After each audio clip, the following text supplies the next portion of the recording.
If that isn't economic terrorism, I don't know what is. So we have the congressman almost. We only have him for 5 minutes, 6 minutes. Congressman Brad Sherman, thank you for coming on, sir.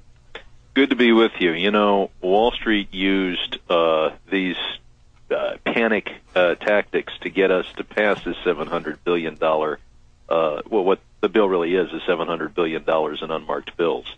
They said the market would drop by 4,000 points, blood would flow in the streets, and lions would be devouring children in the parks of Los Angeles. Now that the bill is passed, our economy is still going to be very bad in the fall and winter, but the Wall Street folks will come out and say, well, it was a great bill. After all, there are no lions in the parks of Los Angeles. So we've got to do everything we can to focus people's attention on this bill as it's carried out, because it allows Paulson to go up to Wall Street. He can give money to one firm. He cannot return phone calls from another firm. He can he can, if he wants, finds out which firms are donating to the 527 organizations, which take secret contributions and then make political advertising. He can look at the RNC donor list. He can do anything he wants. Congressman, I know that you're moving forward now, as a good congressman would, for your constituents now that the corruption is passed through economic terrorism. But let's go back to what you said on the floor in the last 24 hours about members of Congress. And I've talked to some. They're afraid to even come on and talk about it, being told there will be martial law in America, and we'll just do this with or without you if you don't do this. That is incredible. And I just had the former head of the Treasury on earlier, Dr. Paul Craig Roberts from Reagan, had a policy saying that this gives them economic martial law. Well, I know that some comments like that were made. I didn't take them seriously. I know some would.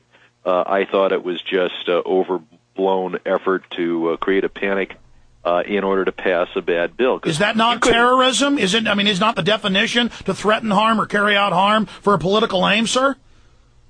Well, they didn't say they'd shoot anybody. So usually terrorism involves threats of violence, and whether a drop in the Dow is violent or not, I mean, I'm sure that somebody had a heart attack when the market dropped a few hundred points. But keep in mind, we passed the bill, and I'm told the market is down. Is it not?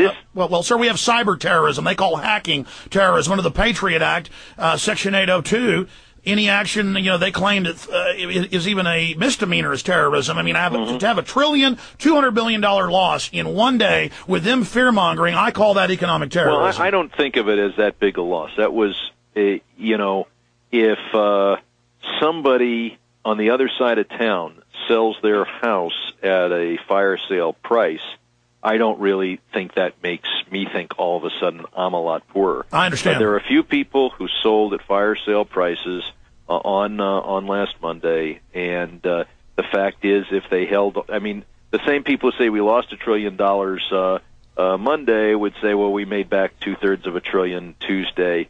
The whole GDP of this country is only $14 trillion. I don't think we made $1 trillion or lost $1 trillion on any one day. Sir, here's the $64 million question. You and other members of Congress say, yeah, well, there were some people threatening martial law, but we don't, think they meant it. They were just trying to fearmonger, which I call terrorism, into it. That's a huge issue. Specifically, sir, we need to know names. Who told you that they were told that martial law and blood in the streets, as you said, would happen? Private conversations between members on the floor, you really can't reveal without the permission of the other party. I understand, but were there arm twisters coming up, or were they scared? I mean, how was it said specifically? I think these were people who really believed what they were saying. I don't think these were people who got called by Goldman Sachs and said, well, go say this or go say that.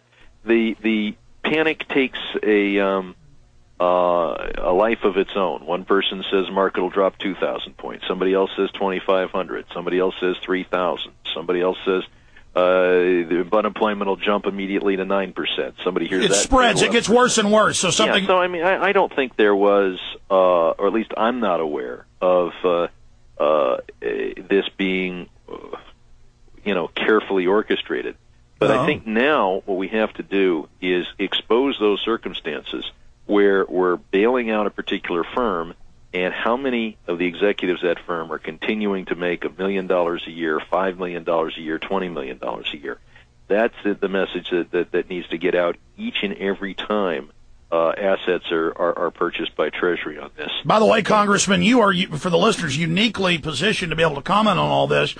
You worked for some of the most important and prestigious firms doing audits of multinational corporations and of government entities. So you know what you're talking about with these. I know what I'm talking about, but there's going to be a lot of information that is not public, and it's going to take investigative reporters to find out things that congressmen can't find out and that the public is not going to be aware of. You know, I have to go right now, but it's been a pleasure being with you. Sir, let us get you back on for longer in the near future. Thank you, Congressman. Look forward to it. Thank you. We skipped that break because we got him on a few minutes late, and then he only had about 5-6 minutes. So there you heard it, ladies and gentlemen. Yeah, there were people on the floor saying they were told martial law and literal blood in the streets if this didn't happen, and they were told this, but I can't tell you who told me. Meanwhile, the Army is in the Army Times saying, oh, we're here for civil emergency martial law. The John Warner Defense Authorization Act says that the governors run nothing, Congress runs nothing, PDD 51, it's all there, and this is being threatened. And now, according to Paul Craig Roberts, Dr. Roberts earlier, this gives economic martial law power to the Treasury. So in one way or the other, they got it. Now, I'm going to do this. I want to open the phones up.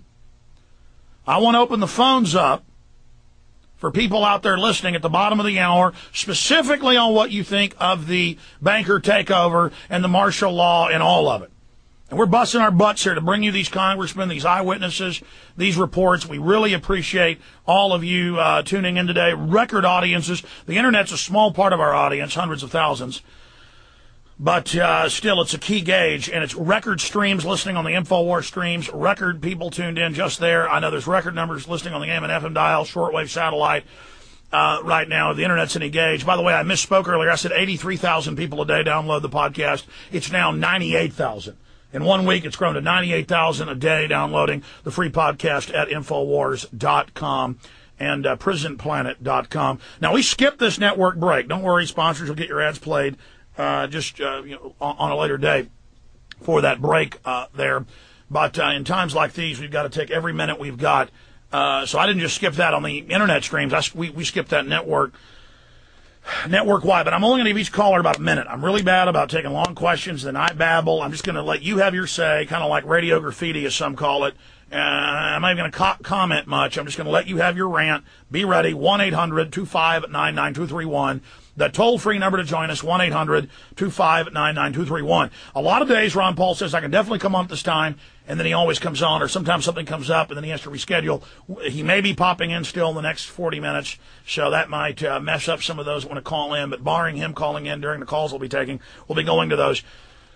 I'm going to take a break right now for the next 5 minutes and finish up some of my speech before the City Council in Austin 4 years ago. Back that up about 20 seconds for listeners out there, and we'll continue with how long ago we were warning everybody about the situation. And we'll come back.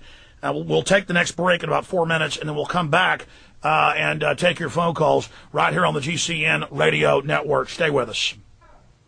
Now, that makes me very angry, and that's why it's so exciting that this council may simply just say we have a Bill of Rights and Constitution, and we will not violate the Bill of Rights and Constitution, and in this city, America is still America. I mean, it's just that simple. Now, I'm sure you heard about 5 years ago about the FBI crime lab. The head of it, Dr. Frederick Whitehurst, who I've interviewed several times, said, I'm not doing this anymore. We've been framing people, manufacturing evidence. This is out of control. I've interviewed FBI agent Tyrone Powers, who talked about how they would frame people, the different criminal things that they would do. Tulia, Texas, 56 black people.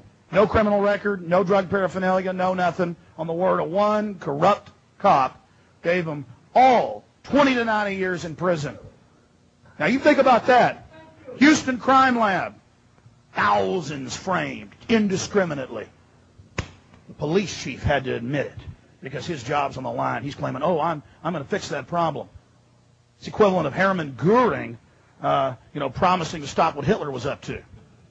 This is amazing, ladies and gentlemen. So this is why we restrict the scope and size of government. and its power over us in our lives. Because we know there's criminals on the street, we know there's bad people, but they don't have the massive mechanisms, the machinery of government and military and militarized police and prison complexes to oppress at levels never before seen. Last century, 200 million killed by government. 200 million killed. Millions of American Indians, Native Americans, killed in this country. So don't tell me we shouldn't have a concern when the most draconian legislation in the history of the world, dwarfing Byzantine Spain and France, is rolled out against the people.